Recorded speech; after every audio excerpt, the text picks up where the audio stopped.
મનુષ્યના સ્વભાવમાં કયા કયા 3 ગુણો છે તે જાણવા માંગો છો?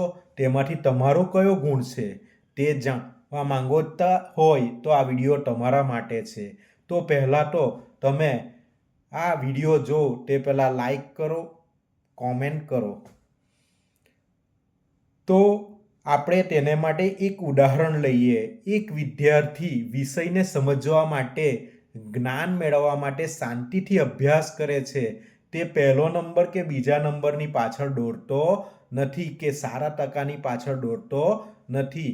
જ્યારે બીજે વિદ્યાર્થી માત્ર ફર્સ્ટ લાવવા માટે, પહેલો નંબર લાવવા માટે હરીફાઈમાં રહે છે અને ઇનામ મેળવવા માટે તણાવમાં રહીને વાંચ્યા જ કરે છે. જ્યારે ત્રીજો વિદ્યાર્થી આળસમાં રહીને સમય બગાડે છે અને મિત્રો સાથે વાતો કરવામાં અને બહાર ફરવામાં સમય બગાડતો હોય છે અને તે ઊંઘ્યા કરતો હોય છે, કાલે વાંચીશ એમ કહીને પુસ્તક ખોલતો નથી.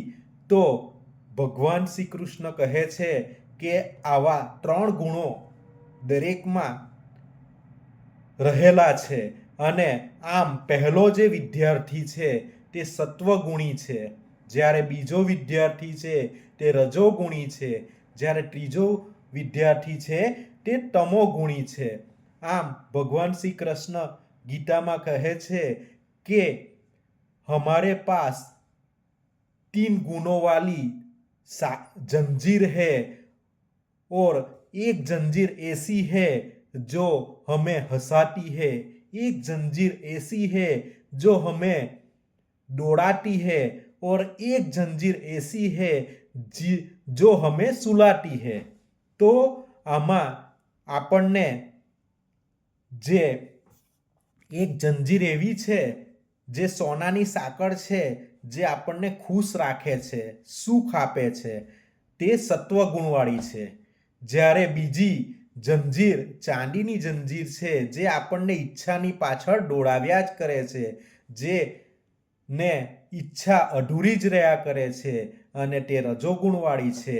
જ્યારે ત્રીજી જંજીર જે લોખંડની જંજીર છે અને તે આપણને સુડાવ્યા જ કરે છે, આળસ જ આપ્યા કરે છે. તો આપણે આમાંથી કયો ગુણ ધરાવવો તે તમે કોમેન્ટમાં લખીને કહેજો.